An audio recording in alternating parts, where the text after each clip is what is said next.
Welcome to ASK classes. लीजिए student, अब आपके सामने कक्षा 11वीं फिजिक्स अर्थात भौतिक शास्त्र के उन सभी क्वेश्चन को टिक कराने वाला हूं जो कि 10 फरवरी को आप सबके एग्जाम में देखने को मिलेगा। चाहे कोई भी सेट हो, ए से लेकर के एफ तक, डेफिनेटली क्वेश्चन यहां से आएगा। आपको पता है, इसके पहले हिंदी का पेपर मैंने देखा, आपके अंग्रेजी का पेपर मैंने देखा, बहुत सारे क्वेश्चन तो आपके क्वेश्चन बैंक से आते हैं।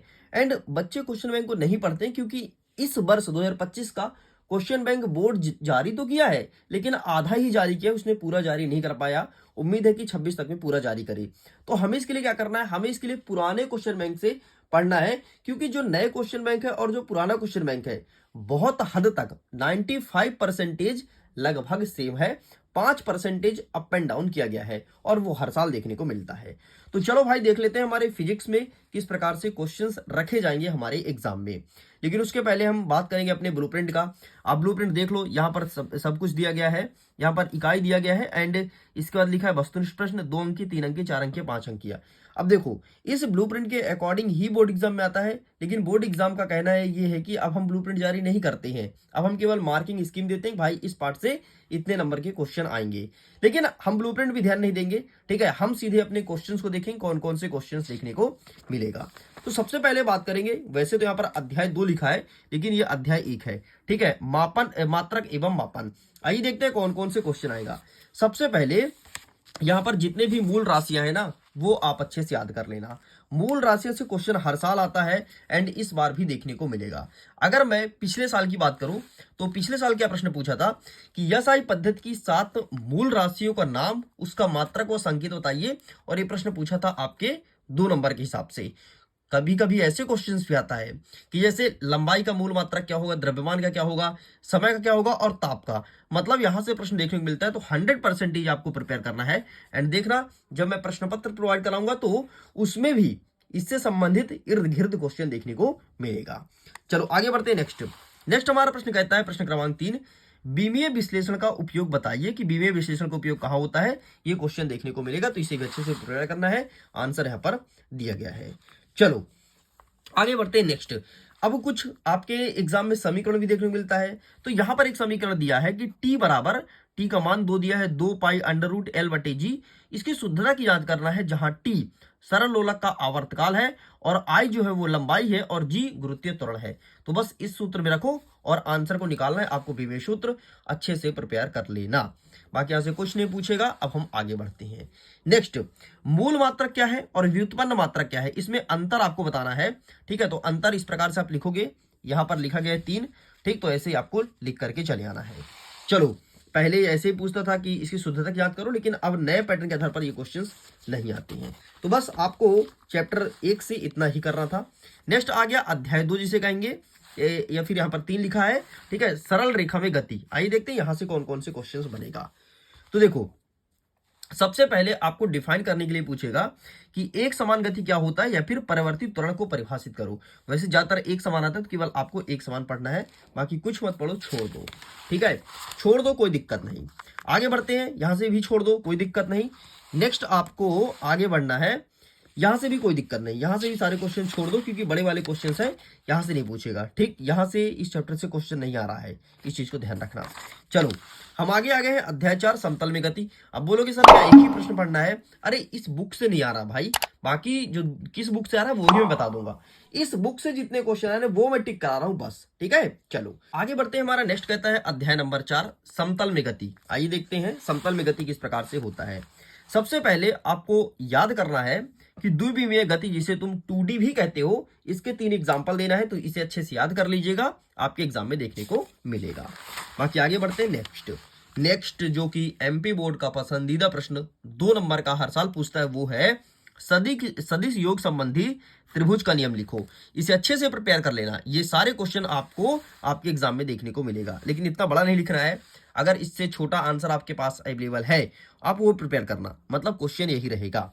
आगे बढ़ते हैं। नेक्स्ट, एकांक सदिश किसे कहते हैं? कुछ सेटों में ये क्वेश्चन देखने को मिलेगा, इसे अच्छे से प्रिपेयर कर लीजिएगा। आगे बढ़ते हैं नेक्स्ट, बाकी यहां से कुछ नहीं आएगा। हाँ, नेक्स्ट आपको देखना है प्रक्षेप गति किसे कहते हैं। एमपी बोर्ड का पसंदीदा प्रश्न है, प्रक्षेप गति किसे कहते हैं। और पृथ्वी सतह से क्षैतिज से किसी कोण पर फेंके गए प्रक्षेप के लिए उड्डयन काल प्राप्त करता है। तो प्रक्षेप गति किसे कहते हैं, इसके उड्डयन काल, इतना तो पूछता है। ठीक है, तो ये रहा इसका आंसर। बाकी ये रहा, आप तो क्वेश्चन देखो, आंसर तो जो आपको याद है वही करो। हाँ, जिस बच्चे को आंसर याद नहीं है वो इस आंसर की तरफ जा सकता है। चलो आगे बढ़ते हैं नेक्स्ट उड्डयन काल, ध्यान से सुन लेना। उड्डयन काल आपको पता होना चाहिए, देख लेना, आपके एग्जाम में देखने को मिलेगा। नेक्स्ट आपका 2 अंकीय प्रश्न आएगा कि वृत्तीय गति किसे कहते हैं साहब। ठीक है, तो वृत्तीय गति को केवल डेफिनेशन आपको पढ़ना है। ये रहा वृत्तीय गति, यहां से लेके यहां तक क्या लिखोगे।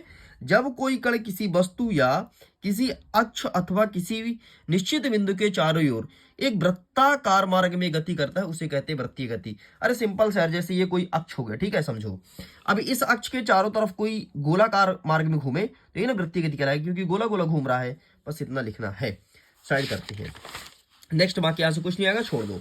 नेक्स्ट आता है अध्याय नंबर 5, जो कि गति का नियम है। अब इस पार्ट से कौन कौन से क्वेश्चन आएंगे इसे कवर अप करते हैं। सबसे पहले 1 अंकीय 2 अंकीय क्वेश्चन बाद में देखेंगे। ठीक है, हाँ, 2 अंकीय प्रश्न बनेगा जड़त्व से आप क्या समझते हैं। ठीक है, 2 अंकीय प्रश्न बनेगा। नेक्स्ट आपसे पूछेगा, यहां से कुछ नहीं आ रहा, छोड़ दो। हाँ, एक चीज देख लेना, 1 नंबर का प्रश्न है भाई कि बल का एसआई मात्रक और विमीय सूत्र क्या होता है। बल का एसआई मात्रक विमीय सूत्र 1 अंकीय प्रश्न है। आगे बढ़ते हैं, नेक्स्ट किसे कहता है, नेक्स्ट क्वेश्चन कहता है कि घर्षण किसे कहते हैं। तो घर्षण मतलब क्या होता है, जैसे ही चिकने सतह पर कोई चीज ये तुम्हारी पैर पड़ती है जिसमें फिसलन होता है, वही घर्षण होता है। ठीक, तो ये आपको देखना है।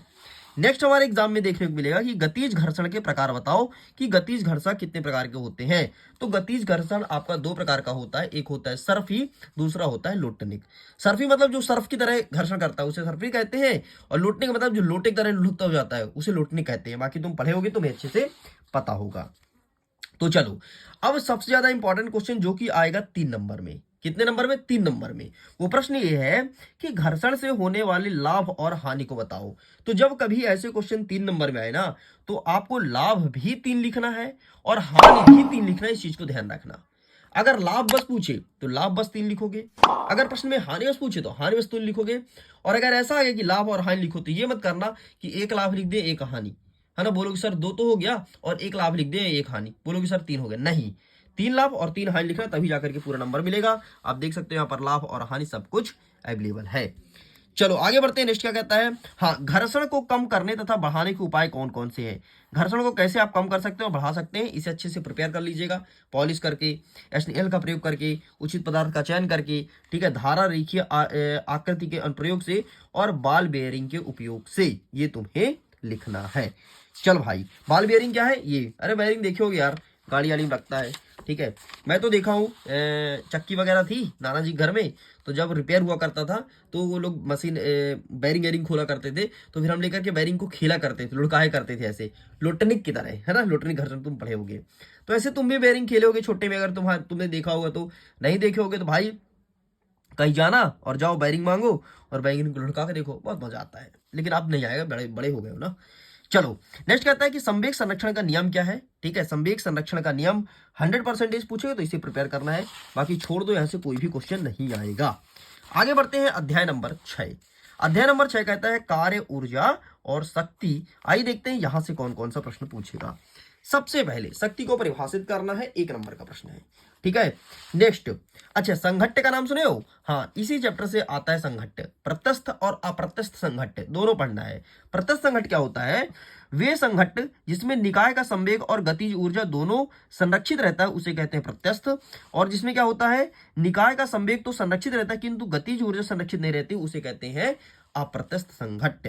नेक्स्ट, इतना लिख के कंप्लीट करेंगे। आगे बढ़ते हैं, बाकी यहां से कोई क्वेश्चन नहीं आएगा, आप इन्हें स्किप कर सकते हैं। चलो, हाँ, संरक्षी बल और असंरक्षी बल, ठीक है, इसे अच्छे से प्रिपेयर कर लेना। संरक्षी और असंरक्षी में 4 यहाँ पर अंतर लिखा गया है, या एग्जाम में देखने को मिलेगा। चलिए जी, हाँ, नेक्स्ट ये 4 नंबर का प्रश्न पूछता है कि किसी स्प्रिंग को खींचने दबाने पर संचित स्थिति ऊर्जा का सूत्र स्थापित कीजिए। 4 नंबर का प्रश्न है, तो इसे प्रिपेयर करना, बाकी कुछ नहीं, छोड़ दो। आगे आ गया अध्याय नंबर 7। कणों के निकाय एवं घूर्णी गति। तो इससे हम कवर करेंगे एक नेक्स्ट पार्ट के वीडियो में, ठीक है। तब तक अभी इतना पढ़िए, इतना सफिशिएंट है। एंड इसका वीडियो जल्दी अपलोड होगा, आपका जितना डिमांड होगा उतने जल्दी ही आगे क्वेश्चंस को अपलोड करूंगा। और क्या चाहिए, मॉडल पेपर चाहिए या रियल चाहिए, कमेंट्स करके लिखना जरूर। Thanks for watching.